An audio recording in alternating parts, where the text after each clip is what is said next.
त्या सिक्युअर पार्किंगमध्ये पोहोचलेलो आहे.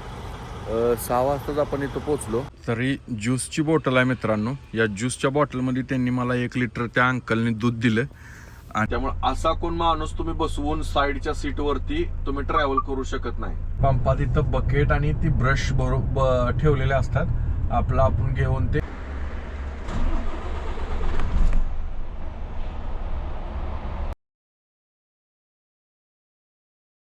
तर नमस्कार मित्रांनो, स्वागत आहे तुमचं नवीन एका ब्लॉगमध्ये. तर मी आहे आता बेल्जियममध्ये.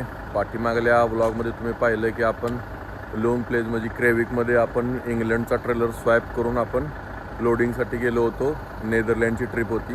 तर ती ट्रिप आपण समाप्त केलेली आहे आणि आपण परत नेदरलँडवरून बेल्जियममध्ये आलो आहे. बेल्जियममध्ये आपण फ्रायडेला लोडिंग केलेलं आहे. आपण इटलीचा माल लोड केलेला आहे. तर आता आपली ट्रिप असणार आहे बेल्जियम टू इटली. त्यानंतर आपण फ्रायडेला वीकेंड असल्यामुळं आपण पार्किंगमध्ये आलो आहे. तर तुम्हाला दाखवतो, हे अशा प्रकारचं पेड पार्किंग आहे. पेड पार्किंग आहे का तर आपल्या गाडीमध्ये थोडा महागडा माल आहे, म्हणजे इलेक्ट्रॉनिक मटेरियल आहे, जसं लॅपटॉप, LCD वगैरे. तर अशा प्रकारचं ही पेड पार्किंग आहे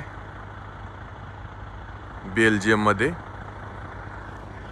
तर मी शुक्रवारपासून या पार्किंगमध्ये आपला वीकेंड पूर्णपणे आपण इथंच घालवलेला आहे. तर प्रवासाला सुरुवात करूया मित्रांनो. गणपती बाप्पा मोरया.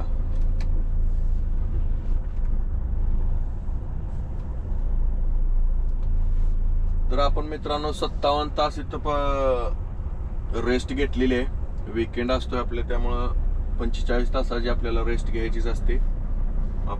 आपण फ्रायडे लवकर थांबल्यामुळे आपली 58 तासाची रेस्ट कंप्लीट झालेली आहे. आणि हे तुम्हाला सांगितलं की हे पेड पार्किंग होतं. रोजचं याला 15 युरोचं पार्किंग होतं. रोजचं 15 युरो त्यांना द्यायचे होते आणि त्या 15 युरोमध्ये 7.5 युरोचं ते आपल्याला खायला देत होते, म्हणजे एक कुपन देत होते ज्याच्यावरून आपण 7.5 युरोचं काही घेऊ शकतो. तर असं आपण 3 दिवसाचं लगभग आपण 45 युरो पे केलं. त्या बदल्यात आपण बरेच KFC, बर्गर वगैरे असे काय काय आपण पदार्थ घेतले, खाल्ले. छान वीकेंड गेला आपला, छान एन्जॉय केला आपण. पाहू शकता आमच्या कंपनीच्या इथं पण गाड्या आहेत. यांच्यात पण महागडाच माल असल्यामुळं या गाड्या पेड पार्किंगमध्ये आलेल्या आहेत. आपण आहोत आता बेल्जियममध्ये.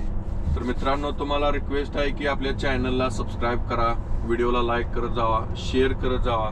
व्हिडिओ फक्त पाहून सोडून देऊ नका. तुम्हाला माहिती आहे की व्हिडिओ बनवायला खूप मेहनत घ्यायला लागते, सेपरेट टाइम काढायला लागतोय आपल्याला.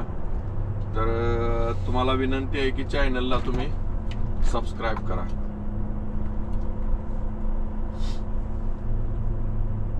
तर आपलं नेक्स्ट पार्किंग असणार आहे जर्मनीमध्ये. जर्मनीमध्ये आपल्याला नेक्स्ट पार्किंग जे पेड पार्किंग असेल ते जर्मनीमध्ये असेल.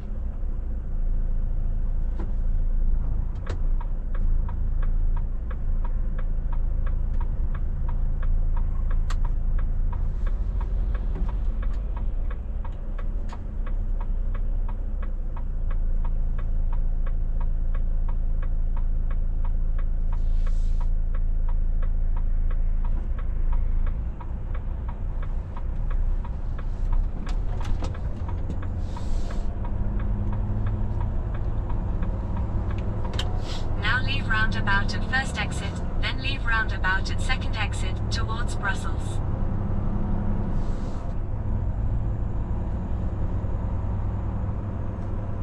आपली टोटल ट्रिप लगभग 1300-1350 किलोमीटरची आहे. आपण इथं जवळच लोडिंग केलं होतं. एक 60 किलोमीटर अंतरावरती लोडिंग केलं होतं. आपलं टाइम संपत आलं होतं त्यामुळे आपल्याला इथं जवळपासच पेड पार्किंग आपल्या मॅनेजरनं दिलं होतं. मग आपण फ्रायडेच इथे येऊन थांबलो होतो, जसं तुम्हाला सांगितलं होतं. आमच्या कंपनीच्या गाड्या भरपूर गाठ पडते.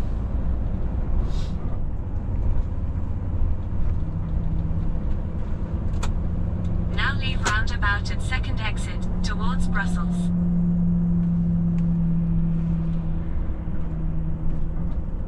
ब्रुसेल्स जवळ आहे. बेल्जियम मध्ये तुम्हाला माहिती आहे मोठी सिटी आहे ब्रुसेल्स.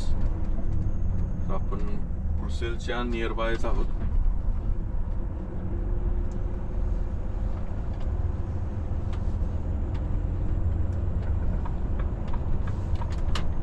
तर बरीच लोक In व्हिडिओच्या 400 meter keep left, then join the motorway towards Liege. बरीच लोक व्हिडिओच्या खाली कमेंट करतात की भाऊ तुमचं गाव कोणतं वगैरे. तर मी याच्या आधी पण सांगितलेलं आहे, माझं गाव महाराष्ट्र राज्यातून, मी सांगली जिल्ह्यातून आहे आणि वाळवा तालुक्यामध्ये माझं महादेवाडी म्हणून गाव आहे. ज्यांना ईश्वरपूर वगैरे पेठ नाका माहीत असेल तर तिथंच माझं गाव आहे. मी गेल्या Now 1.5 ते keep 2 left, then वर्षापासून join the motorway towards Liege. युरोपमध्ये मी इंटरनॅशनल ट्रक ड्रायव्हिंग करतो. आपलं इंस्टाग्राम पण अकाउंट आहे, खूप फॉलोअर्स त्या अकाउंट मध्ये पण आहेत. तर तुम्ही तिथे जाऊन माझे मिनी ब्लॉग आहे ते पाहू शकताय.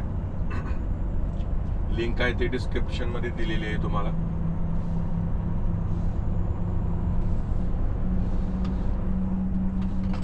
सकाळ सकाळी आपण ब्लॅक कॉफी पितो, तुम्हाला माहिती आहे. मी उठल्या प्रथम ब्लॅक कॉफी बनवली होती.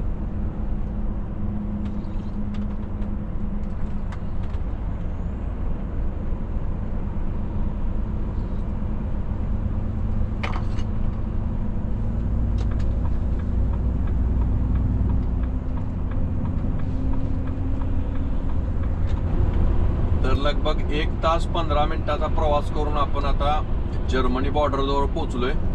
5 किलोमीटर अंतरावरती जर्मनीची बॉर्डर आहे. आता आपण बेल्जियम मधून जर्मनीमध्ये एंट्री करणार आहोत. थोड्याच अंतरावरती आता बॉर्डर असेल.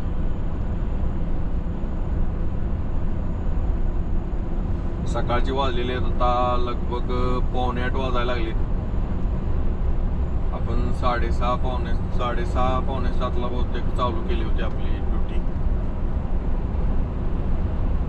सध्या आपण बेल्जियम मध्ये आहोत.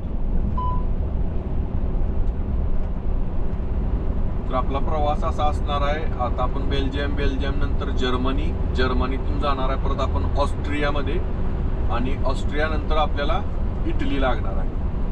तर आपण अशा रोडनं जाणार आहे. आपलं नेक्स्ट पार्किंग मे बी मुंचन मध्ये असू शकते.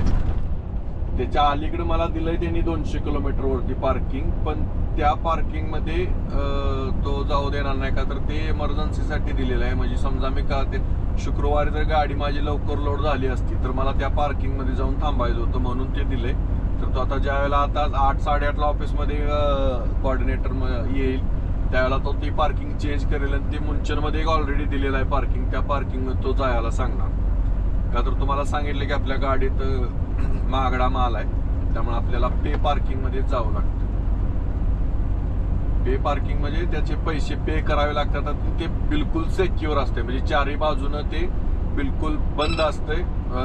CCTV असते किंवा त्यांचा वैयक्तिक माणूस असतो त्या पार्किंग मध्ये वॉच ठेवायसाठी. तर त्या पार्किंगला आपण पे पार्किंग म्हणतो. त्यामध्ये सगळ्या सुविधा असतात. सगळ्याच पार्किंग मध्ये सगळ्या सुविधा असतात, पण त्या पार्किंग मध्ये थोड्याशा स्पेशली वेगळ्या सोयी असतात. म्हणजे शॉवर म्हणा, वॉशिंग, कपडे धुवायला, एखादं रेस्टॉरंट असते.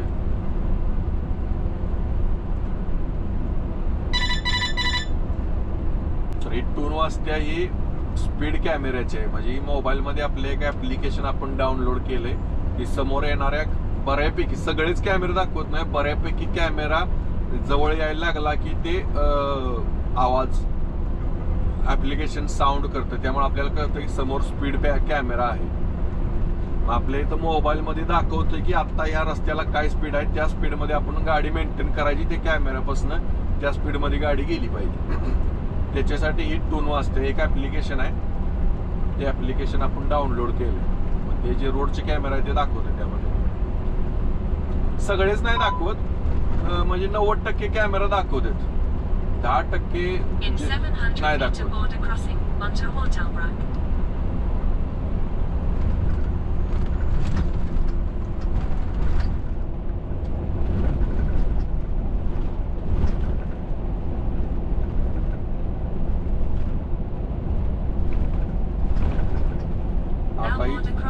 समोर जे दिसतंय आपण जस्ट आता क्रॉस केलं, आपण जर्मनीत आलोय. पण पोलिसांचं चेकपोस्ट पुढे असणार आहे. फर्स्ट जी पार्किंग येईल त्या पार्किंग मध्ये पोलिसांचं चेकपोस्ट असतंय. इथं बोर्ड लावलाय बघा त्यांनी की पुढची एक लाईन क्लोज केली.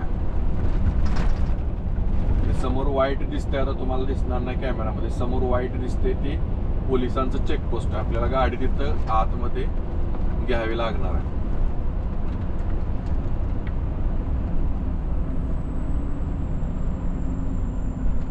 हे बघा इथं त्यांनी लेन क्लोज केलेली आहे आणि रोड डायरेक्ट पार्किंग मध्ये घेतलाय.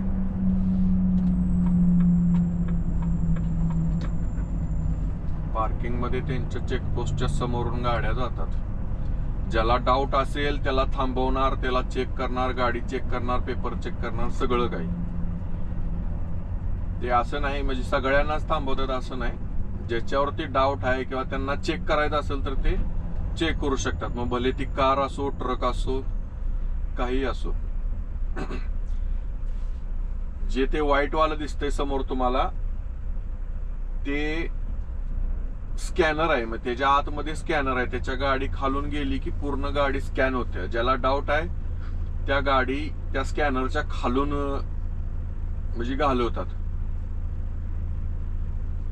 मग त्यामध्ये सगळं काय दिसतं. म्हणजे माल तुमचा काय दिसतो. एखादा इलिगल इमिग्रेंट्स असला गाडीमध्ये तोही दिसतो. आपण गाडीमध्ये आपल्या इकडे जसं आपण कोणाला लिफ्ट देतो वगैरे तसं इथं कोणाला तुम्ही लिफ्ट देऊ शकत नाही. तुम्ही ट्रकमध्ये दुसरा कोणत्याही माणसाला तुम्ही अलाव करू शकत नाही. जोपर्यंत कंपनीचं परमिशन लेटर असत नाही तोपर्यंत तुम्ही ट्रकमध्ये दुसऱ्या माणसाला बसवू शकत नाही. कोणाला लिफ्ट देऊ शकत नाही तुम्ही. असं सापडल्यास त्याच्यासाठी तुम्हाला दंड भरावा लागेल. ज्या वेळेला डबल ड्रायव्हर असतोय तर त्याचा टेको कार्ड ह्याच्यात असते. त्यामुळे त्यावेळेला पोलिसांना कळतं की बाबा डबल ड्रायव्हर आहे म्हणून. त्यामुळे असा कोण माणूस तुम्ही बसवून साईडच्या सीटवरती तुम्ही ट्रॅव्हल करू शकत नाही. कोणत्या तर गाडीचं चेकिंग चालू आहे त्यामुळे बहुतेक लाईन थांबलेली आहे.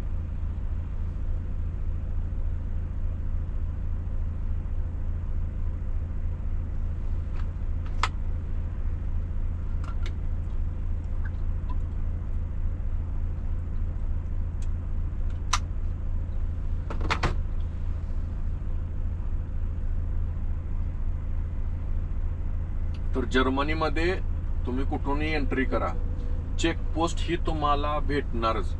बऱ्याच ठिकाणी बाकीच्या देशामध्ये चेकपोस्ट नसते, पण जर्मन असा देश आहे इथं प्रॉपर सिक्युरिटी ही टॉप लेवलची असते.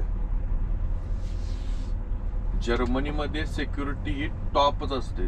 तुम्हाला इथं अजिबात हलगर्जीपणा करून चालणार नाही.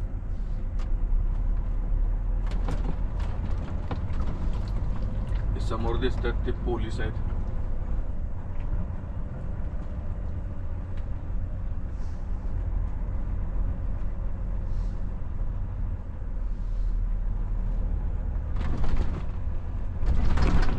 बस आपल्याला काही थांबवलेलं नाही त्यामुळे आपण जाऊ शकतो. ज्याला डाऊट आहे, ज्याला चेक करायचं आहे त्याला ते थांबवतात. ह्या गाड्या ज्या नंबर प्लेट काढलेल्या आहेत ह्या सगळ्या सीज केलेल्या गाड्या आहेत. म्हणजे काहीतरी याच्यामध्ये सापडले तर ह्या गाड्या सीज केलेल्या आहेत. इथं ज्या लावलेल्या दिसतात तुम्हाला त्या सगळ्या सीज केलेल्या आहेत गाड्या.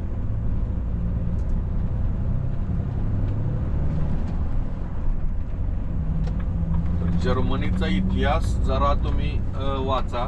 जबरदस्त जर्मनीचा इतिहास आहे हिटलरचा. तुम्ही गुगलला सर्च करा किंवा वाचा कुठेही. जर्मनी बाबतीत तुम्ही माहिती घ्या.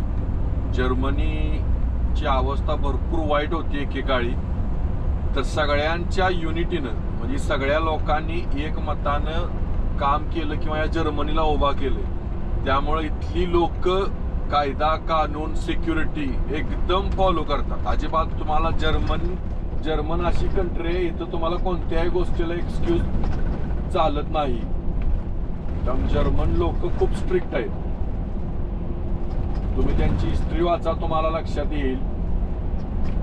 की एक देश पूर्ण संपलेला होता. इथल्या तानाशाह हिटलरनं पूर्ण यांची लोकशाही जी आहे ती कोलॅप्स केली होती. तर त्यानंतर लोकांनी स्वतः सगळ्यांनी एकमेकाला साथ देऊन जर्मनीला उभा केले. तर तुम्हाला कधी वेळ मिळाला तर जर्मनीची हिस्ट्री नक्की तुम्ही रीड करा. आपल्या बऱ्याच इतिहासाच्या पुस्तकामध्ये हिटलर विषयी माहिती दिलेली आहे. त्याच हिटलरची ही जर्मनी आहे.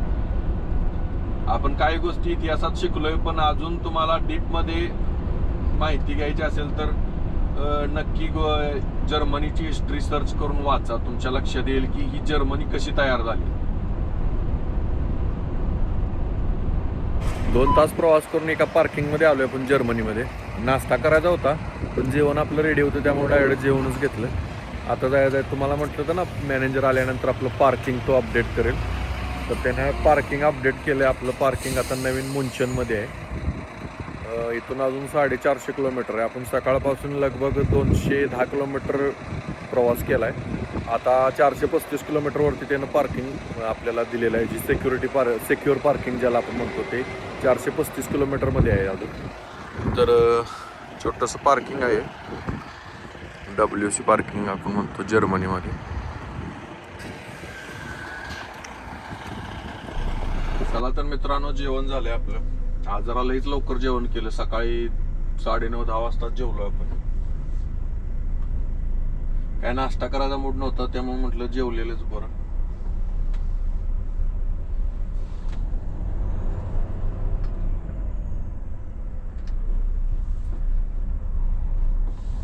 आपल्याला आता फक्त 435 किलोमीटर जायचं आहे. 435 किलोमीटर नंतर आपलं पार्किंग आहे. पहिलं आपलं पार्किंग 268 किलोमीटर वरती होतं. ते तुम्हाला म्हटलं ना सकाळी मॅनेजर आल्यानंतर ते नंतर तो अपडेट करणार, नवीन पार्किंग देणार आपल्याला. तर त्यानं आता दिले 435 किलोमीटर वरती जाऊन पार्क करायचंय. त्यानंतर आपल्याला तिथं 9-10 तास रेस्ट करायचंय. का तर आपलं अनलोडिंग आहे. आज तारीख आहे 27. माझं 29ला माझं अनलोडिंग आहे. 29 अनलोडिंग आहे माझं. त्यामुळे आपल्याकडे भरपूर टाइम आहे. त्यामुळे तो जवळजवळ पार्किंग देत आपल्याला इटलीमध्ये पोहोचवणार.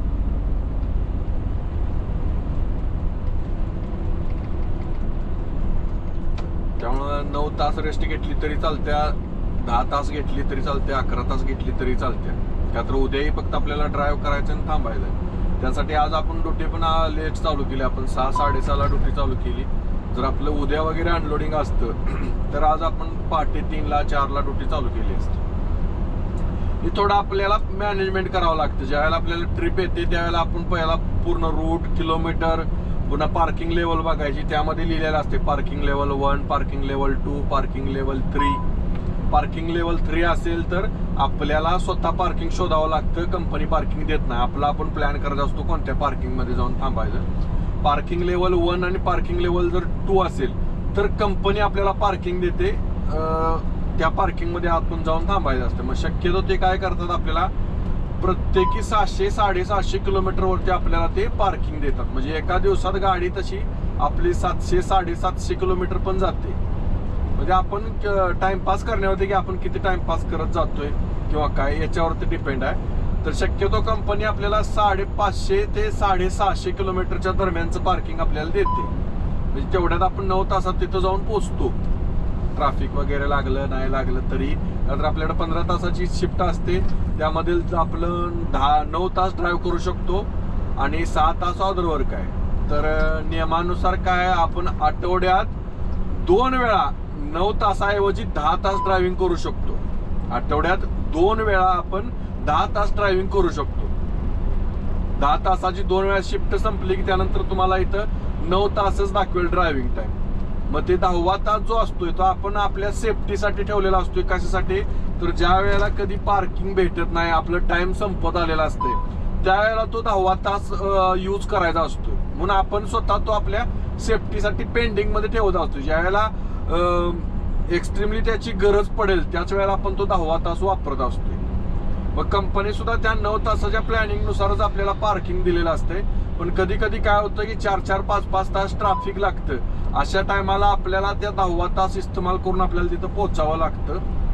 त्यावेळेला तो 10 तास इस्तेमाल करायचा असतो. त्यामुळे कंपनी आपल्याला रेग्युलर बेसिसमध्ये 700-750 किलोमीटरवरती आपल्याला पार्किंग कंपनी In देते. 700 meter keep right, then join the motorway towards Ludwigshafen Mainz.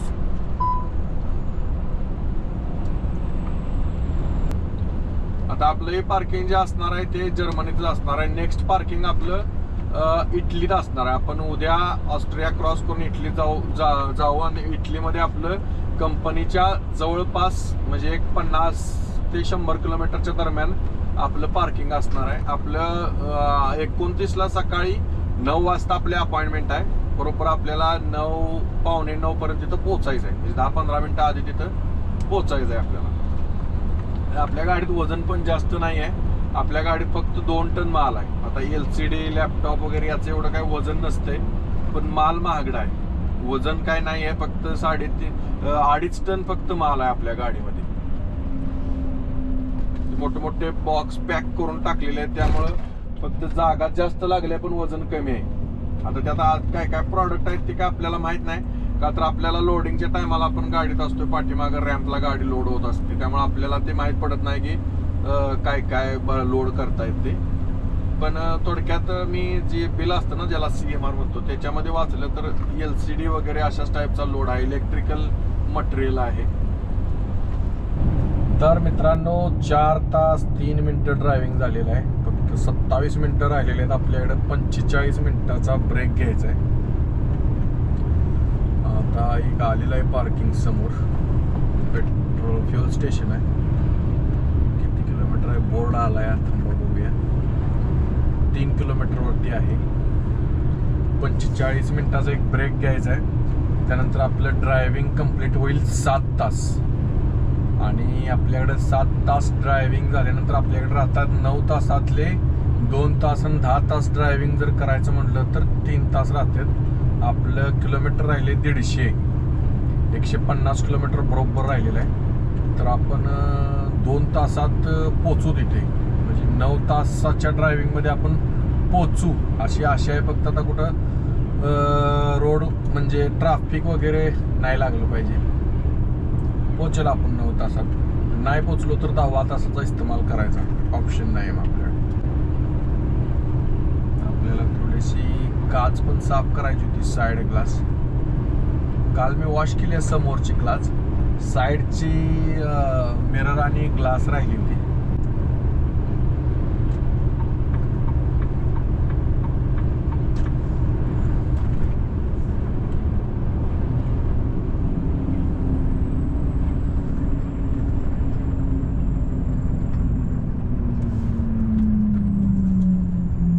आहे पंपात आहे, ऑप्शन आहे.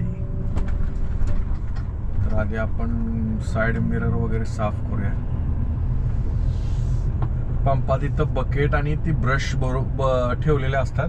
आपला आपण घेऊन ते ग्लास आपण क्लीन करू शकतोय.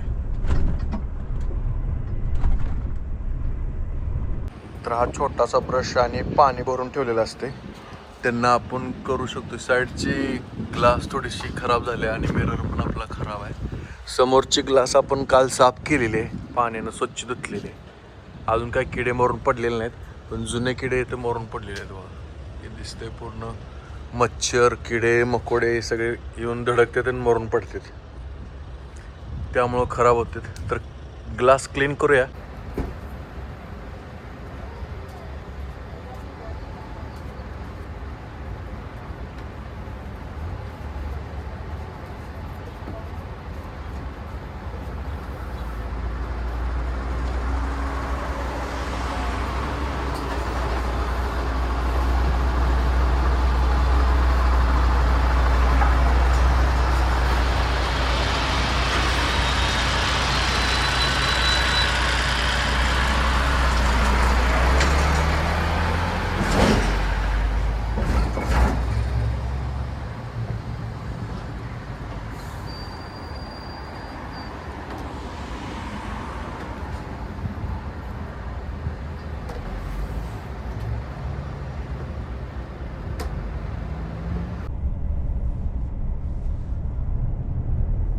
पार्क करूया आणि 45 मिनिटाचा ब्रेक घेऊया.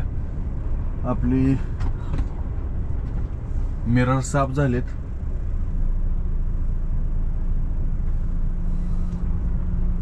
भरपूर मोठं पार्किंग आहे.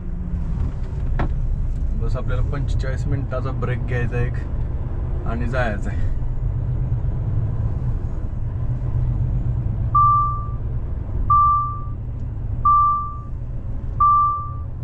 Now keep left onto A3.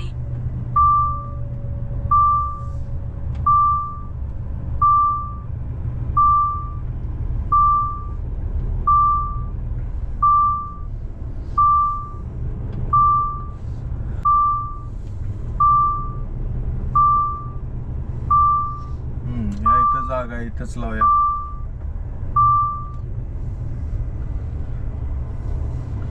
चहा बनवूया, मस्तपैकी चहा बनवून पिऊया. तर मित्रांनो, आपला ब्रेक झालाय पूर्ण, जवळपास 1 तास झाला.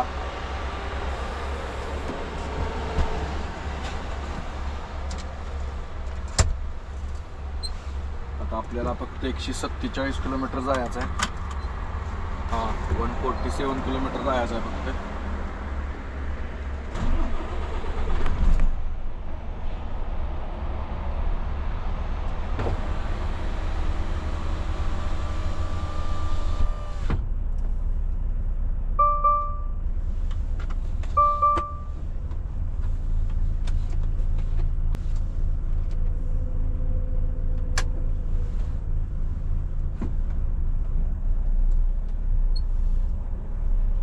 वातावरण आज छान आहे. कालपासून थोडासा पाऊस पण पडतोय, थोडंसं गार पण, म्हणजे थंडी पण वाजते. त्याच्या आधी 2 दिवस थोडीशी गरमी होती. आता बऱ्यापैकी वातावरण ठीक झालंय.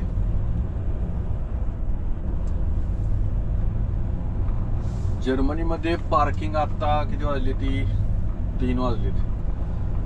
3 पर्यंत सापडल. थोडा एक 5 वाजून गेलं की तिथून पुढं जर्मनीत पार्किंग मुश्किलीनं, म्हणजे भेटतच नाही. जबरदस्त गर्दी होती पार्किंग मध्ये. चहा बनवून ठेवलाय, थोडा पिलो होतो. थोडा म्हणजे ड्राईव्ह करत करत प्यायचा. 146 किलोमीटर गेलं की पार्किंग आहे. अजून पार्किंगचं मला रिव्ह्यू रीड करायचं आहे. ती म्हणजे किती रुपये आहेत, काय आपण पेड करायचं आहे का कंपनी ना आधी बुकिंग केलंय बघायचं आहे. बहुतेक मी सकाळी ओझरतं बघितलं होतं, तर 20 युरोचं पार्किंग आहे. 20 युरोमध्ये आपल्याला 12 रुपयाचं, म्हणजे 12 युरोचं आपण काहीतरी खाऊ शकतो. जसं की तुम्हाला सांगितलं का कालचं पार्किंग होतं 15 युरोचं. त्यामधले 7.5 युरो जे होते ते आपण काही कुपन भेटायचं, आपण त्याचं काही विकत घेऊ शकतो, खाऊ शकतो किंवा काही XYZ. तर तिथं पण आता 20 युरोचं पार्किंग आहे. 20 युरो आपल्याला पे करायचे आहेत. त्यापैकी 12 युरो आपल्याला परत, म्हणजे एक कुपन देतील ते, त्या कुपन मध्ये आपण खाऊ शकतो किंवा एखादा काय आयटम तिथं 12 युरो पर्यंत आहे, एखादी वस्तू आहे तर ते आपण ती विकत घेऊ शकतो. म्हणजे 12 युरो मध्ये जे काही येईल ते आपण घेऊ शकतो.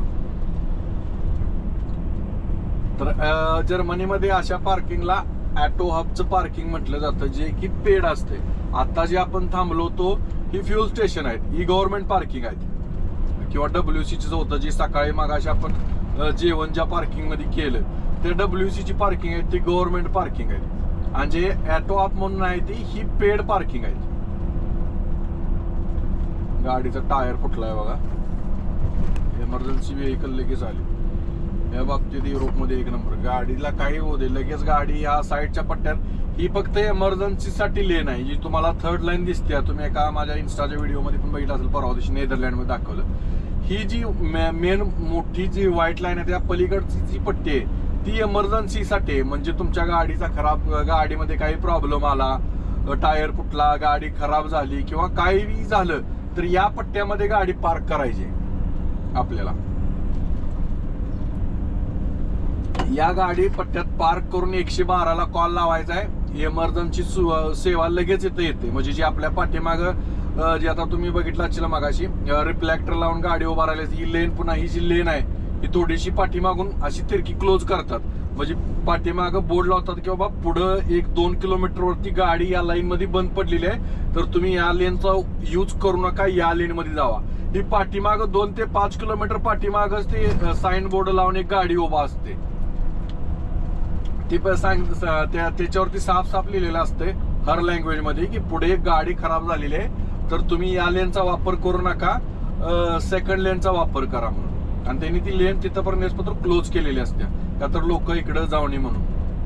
हे आधीच केले. 112ला कॉल लागल्यानंतर ती लोक पाठीमागून त्यांना लोकेशन इथं दिसत असतंय किंवा त्यांना आपण लोकेशन द्यायचं असतंय कुठं आहे ते, बरोबर त्या लोकेशनला येतात.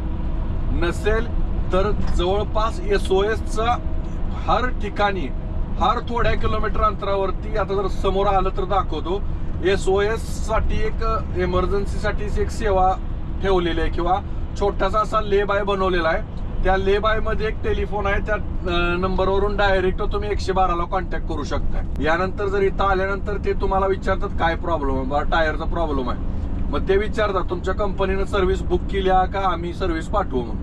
जर कंपनीनं सर्व्हिस बुक केली असेल तर ती जी टायरची गाडी आहे तिथं येऊन त्यांचं ती टायर नवीन घालून त्यांचं ती सगळं करतात. फक्त आपण गाडीच्या बाहेर उभा राहायचं असते. जर 112 वाल्यांना सांगितलं आपण की नाही तुम्ही सर्व्हिस बोलवा, तर ते जवळपासच्या सर्व्हिसला कॉल करून ती लोक बोलवतात आणि पेमेंट जे आहे ते सगळं कंपनी करत असते.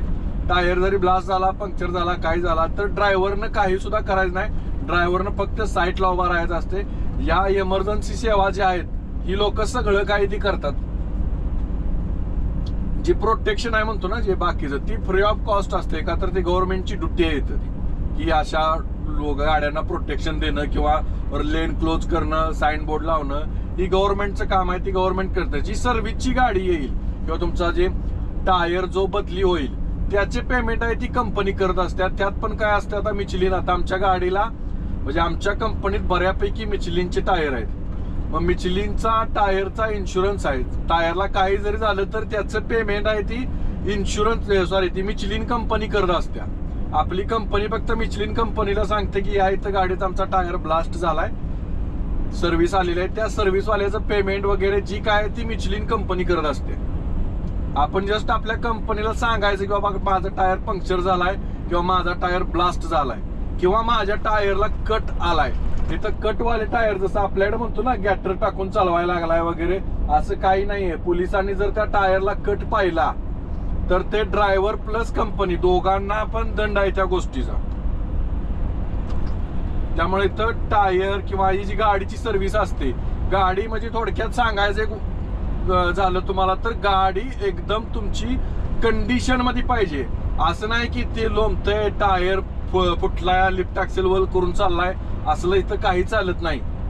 जे काय असेल तुम्हाला, आता समजा पोलिसांनी अडवलं किंवा पोलिसांनी तुम्हाला कुठं तर पकडलं, गाडी तुमचं ते एखादे पोलिसांनी बनवलेली असते जागा किंवा पार्किंग बनवलेलं असते, तिथं गाडी नेली तर ते गाडीचं पूर्ण इन्स्पेक्शन करतात. टायर मध्ये ते आता इथं समोर बघा राईट साईडला पोलीस गाडी उभा राहिली, या इथं लाईट लागलेली आहे बघा. बिलकुल त्यांचं कॅमेऱ्यामधून वॉच असते, ड्रायव्हर काय करतोय किंवा काय नाही, मोबाईलवर बोलतोय का, ही गाडी अशा हर एक ठिकाणी हर किलोमीटरला गाडी असते. जर्मनीमध्ये एवढंच भीती आहे, कधी मागून येतील काय सांगता येत नाही. तर ज्यावेळेला तुमची गाडी तिथं नेली जाते तेव्हा गाडीचं इन्स्पेक्शन होतं. तुमचे म्हणजे ते आपण म्हणतो ना ब्रेक शू किंवा आपण त्याला म्हणतो ब्रेक पॅड किती झिजले, त्यांचं एक प्रमाण आहे. एक्झॅक्टली मला नाही माहिती किती प्रमाणात पाहिजे त्यावेळेला चेंज करायचं असतं. एक्झॅक्टली प्रमाण मला पण काय माहित नाही. पुन्हा टायरची डेप्थ जी आपली डिझाईन आहे ना टायरची, ती किती % पाहिजे ती सगळं पोलिसांच्याकडे चार्ट असतो. त्या चार्ट प्रमाणच सगळं पाहिजे. जर त्यामधलं एकही जर काय नसेल तर या बाबतीत कंपनीवरती दंड केला जातो. कंपनीला दंड केला जातो की बाबा तुम्ही तुमची गाडी म्हणजे रूल्स अँड रेग्युलेशन प्रमाणे ठेवलेली नाही. त्यामुळे जेव्हाही गाडी आपली कधी बेसमध्ये जाते त्यावेळेला गाडीचं पूर्ण इन्स्पेक्शन होतं. तिथं गेट मधून जातानाच गाडीचं पूर्णपणे इन्स्पेक्शन होतं. गाडी सर्व साईडनं चेक केली जाते, पेपर सगळे गाडीचे चेक केले जातात, प्लस टायर सर्व्हिस म्हणजे टायर पूर्णपणे चेक केले जातात. तुम्ही पाठीमागल्या ब्लॉग मध्ये पण बघितलं असेल, कंपनीमध्ये गेल्यावर गाडीचं इन्स्पेक्शन होतं, वॉश होते गाडी, सगळं काय होतं. तर ह्या गोष्टी इथं जर्मनीच नाही, युरोपमध्ये कुठेही जावा एकदम स्ट्रिक्टली फॉलो केलं जातं. तर सेवा सुविधा चांगल्या उपलब्ध आहेत. म्हणजे तुम्हाला अजिबात कसं तुम्हाला काही सुद्धा करायचं नाही. एका ड्रायव्हरनं फक्त गाडी चालवायची. गाडीला काही हो दे, ती सगळी कंपनी जी येणारी सर्व्हिस आहे ती करत असते. आपल्याला यामध्ये काही सुद्धा करायचं नसते. जर्मनीत काय मिळो अगर ना मिळो, ट्रॅफिक पक्का मिळेल तुम्हाला. का तर सतत ही रोड वर्क करत असतात. अजिबात रस्त्याला छोटासा गड्डा डबरा काय म्हणतो त्याला अजिबात काय पडून देत नाही. असं थोडं काय झालं, थोडासा डबरा असला की 10 किलोमीटर लाईन एक साइड बंद करणार, ती रोडचं पॅच करीत बसणार. का तर बर्फ पडायच्या आधी त्यांना रोड एकदम क्लीन करून ठेवायचा असतो. त्यामुळे जर्मनीमध्ये रोडचं काम जबरदस्त चालू आहे. सगळी कुठेही जावा तुम्हाला ट्रॅफिक मिळणार, रोडचं काम चालूच आहे. आता पुढं इंटरसेक्शन आहे, काहीतरी काम चालू असणार आहे. आता आपल्याला रोड पण चेंज करायचा आहे. 3.7 किलोमीटर वरून आपल्याला रोड चेंज करायचा आहे. आपण आता जर्मनीच्या A3 ला आहे, आपण आता A9 आपल्याला पकडायचं आहे. पण पुढे काहीतरी काम चालू असणार आहे, एखादी लेन बंद असणार आहे, त्यामुळे ट्रॅफिक लागली. थोडं जरी काम असलं तर बिलकुल ट्रॅफिक. का तर एका गाडीनं ब्रेक मारला तर पाठीमागून जेवढ्या येणाऱ्या गाड्या प्रत्येकाचा ब्रेक आपोआप लागतो. का तर पुढे गाडी सुरू केली, या गाड्या क्रूज कंट्रोलवर चालतात. समजा तो 85च्या स्पीडनं चाललाय, माझं 85चं स्पीड आहे माझं, मी क्रूज कंट्रोलवर चाललोय. इकडे क्रूज कंट्रोलवर गाड्या चालतात. त्यानं जर 81 स्पीड करणार तर माझी गाडी ऑटोमॅटिक इथं आणि पुढं आणि खाली पुढं आपल्या शोच्या पुढं सेन्सर आहेत, म्हणजे ऍडास सिस्टम म्हणतो ना, ऍडास आहे. ऑटोमॅटिक त्या गाडीचं स्पीड झालं की कमी झालं की आपली गाडी पण ऑटोमॅटिक 81 वर येणार. जी मधलं 100 मीटरचं 50 मीटरचं 70 मीटरचं अंतर आहे जे आपण इथं सेट करतो, तेवढं अंतर गाडी कायम त्या गाडीमध्ये ठेवणार. ती थांबली आपली सुद्धा गाडी ऑटोमॅटिक थांबणार, ब्रेक सुद्धा लावायची गरज नाही. त्यामुळे एकानं ब्रेक मारला की तिथून पाठीमागं सगळ्यांचं जे क्रूज कंट्रोल आहे ते सगळ्यांच्या क्रूज कंट्रोलमध्ये सगळ्यांचं स्पीड कमी होणार. त्यामुळे पुढे आता एकानं कोणी जर स्लो केली असेल तर सगळ्या गाड्या स्लो होणार. मग कार असो किंवा ट्रक असो, काही असो, इथं कार ट्रक सेम स्पीडनं चालतात. त्यामुळे इकडं असं ते म्हणतो ना आपल्याकडे लांब पर्यंत ट्रॅफिक लागलंय, ती गाडी जायना, एक गाडी स्लो चालल्या, एक गाडी फास्ट पळत्या, असं इथं काही नाही. लगभग कारचं 130चं स्पीड आहे तर ट्रकला 90चं स्पीड आहे. आणि ट्रकसाठी राईट साईड लेन आहे, त्यामुळं ट्रकच्या लाईन मधनं चालतात. फक्त ट्रकला ठराविक ठिकाणी जिथं ऑथोराइज केलंय तिथं ओव्हरटेक करू शकता. बोर्ड लावलेला असतो की बाबा एवढ्या टप्प्यात तुम्ही ओव्हरटेक करू शकता. ट्रकवाल्यांना एवढ्या टप्प्यात करू शकत नाहीत. ते फक्त बोर्ड, साइन बोर्ड बघायचं आणि ओव्हरटेक करायचे. साइन बोर्ड वरती जर लिहिलं असेल ओव्हरटेक ऑथोराइज नाही, म्हणजे ओव्हरटेक करू नका, तर ओव्हरटेक नाही करायचं. तो जर स्लो झाला तर आपणही. तर मित्रांनो, संध्याकाळची वाजलेले आहेत 9. आपण त्या सिक्युअर पार्किंगमध्ये पोहोचलेलो आहे. 6 वाजताच आपण इथं पोहोचलो. तर पार्किंग दाखवतो तुम्हाला. तर पाहू शकता अशा प्रकारचं पार्किंग आहे. हे पेड पार्किंग आहे. हे समोर आहे ती रेस्टॉरंट आहे, म्हणजे तिथं आंघोळ वगैरे आहे किंवा खायचं वगैरे सगळं मटेरियल किंवा सगळं काय तिथं आहे. या साईडला मॅगडी आहे, इकडं KFC आहे. गाडी आपण इथं पार्क केल्या. हे गाडीमध्ये एक अंकल आहे, म्हणजे तो रोमानियाचा आहे. दुधाचा टँकर आहे त्याच्याकडे. त्यानं आल्या मला भरपूर हेल्प केली. पार्किंगचं पेड करावं लागतं पैसे, तर ते मला माहीत नव्हतं कोणत्या मशीनमध्ये करायचं. त्यांनी माझ्यासोबत आलेत वगैरे, त्यांनी मला बिना सांगताच मदत केली. प्लस त्यांच्या टँकरमध्ये तिने 5 लिटर दूध काढून ठेवलं होतं बोतलमध्ये. तर त्या बोतलमधलं तिने मला 1 लिटर दूध दिलं. तर त्यांना इंग्लिश येत नव्हतं, पण ट्रान्सलेट करून बोलत होते. 3 वेळा मी पेमेंट, माझं कार्ड 3 वेळा चाललं नाही, 3 वेळा गाडीपर्यंत आलो, 3 वेळा गाडीपर्यंत त्या हॉटेलपासून त्या गाडीपर्यंत 3 वेळा माझ्यासोबत आले. परत लास्टला फायनली पेमेंट झालं. मग आपल्याला 20 युरोचं पेमेंट करावं लागलं. आणि त्या 20 युरोमध्ये आपल्याला 12 युरोचं आपल्याला खायला भेटलं. गाडी ठेवले, दाखवतो तुम्हाला. पार्सल घेतले, आंघोळ वगैरे केली. ते आता त्या अंकलचं वय 74, 74 अंकलचं वय आहे त्या. पण अंकल अजूनसुद्धा जागा. अंकल भरपूर 4 वाजता तिथं आलाय, पण येईल त्या गाडीला तो काय ना काहीतरी हेल्प करतोय, साईड सांगतोय किंवा गाडी लावायला मदत करतोय. तर इकडे लोक भरपूर हेल्पफुल असतात, म्हणजे जबरदस्त. तरी ज्यूसची बॉटल आहे मित्रांनो. या ज्यूसच्या बॉटलमध्ये त्यांनी मला 1 लिटर त्या अंकलने दूध दिलं. आणि आपल्याला रेस्टॉरंटमध्ये 12 युरोमध्ये हे जेवण भेटलं. जेवण म्हणजे फ्राईज आहेत, त्यानंतर अर्धा किलो चिकन आहे, सॉस आहे, आणि ते काहीतरी मला माहित नाही काय आहे ते, मग ते बहुतेक गोबी आणि दही मिक्स केलेलं असंच काहीतरी आहे ते. तर हे 12 युरोमध्ये आपल्याला भेटलं. आपण 20 युरो पे केले, त्यापैकी आपल्याला 12 युरोचं हे जेवण थोडक्यात आपण म्हणू शकतोय हे आपल्याला भेटलं. तर मित्रांनो, आता आपण जेवण करायचं आहे आणि झोपायचं आहे. आपलं तुम्हाला माहित आहे की आपलं 29 तारखेला अनलोडिंग आहे. उद्या आपलं पार्किंग इटलीमध्ये असेल. तर मी आता, तुम्ही बऱ्याच जणांची कमेंट आली की भाऊ डेली व्लॉग्स टाकत जावा किंवा काय. तर मी आता प्रयत्न करायला लागलोय की रोजच्या रोज शूटिंग करून, रोजच्या रोज संध्याकाळी एडिट करून दुसऱ्या दिवशी ब्लॉग सोडायचा मी पूर्ण प्रयत्न करतोय. म्हणजे टाइम भेटेल तसं. कधी काळी कसं असतं, खूप धावपळ असत्या, म्हणजे लोडिंग अनलोडिंग टायमात करायचं असतं, त्यावेळेला वेळ मिळत नाही. पण मी 99% प्रयत्न करेल की रोजच्या रोज व्लॉग अपलोड करायचं, नवीन काय दाखवता येतंय का. पण मी आता आजपासून प्रयत्न करेल की रोजच्या रोज तुम्हाला व्लॉग तुमच्यापर्यंत पोहोचवायचा मी पूर्ण प्रयत्न करेल. फक्त सपोर्ट ठेवा. व्हिडिओला तुम्ही फक्त बघून सोडून देताय, लाईक करत नाही, किंवा कमेंट करा, लाईक करा, शेअर करत जावा, चॅनलला सबस्क्राईब करा. अजून बऱ्याच लोकांनी आपल्या इंस्टाग्राम फॅमिली आपली लगभग 1.5 लाखाची आहे. 1.5 लाखापैकी फक्त आपले आता 7 ते 8 हजार फॉलोअर्स आहेत, फक्त सबस्क्रायबर आहेत. तर बऱ्याच लोकांनी करायला पाहिजे सबस्क्राईब, असं मला वाटते. जर तुम्ही सबस्क्राईब केलं, लाईक केलं, तर थोडंसं मला मोटिवेशन मिळतं, म्हणजे व्हिडिओ अजून चांगले बनवायची थोडीशी उमेद जागी होते. तर विनंती आहे तुम्हाला की व्हिडिओला लाईक आणि शेअर करत जावा. प्लस चॅनलला आपल्या सबस्क्राईब करायला अजिबात विसरू नका. इथून पुढे 100% आपण प्रयत्न करेल की रोजच्या रोज ब्लॉग टाकण्याचा प्रयत्न करेल.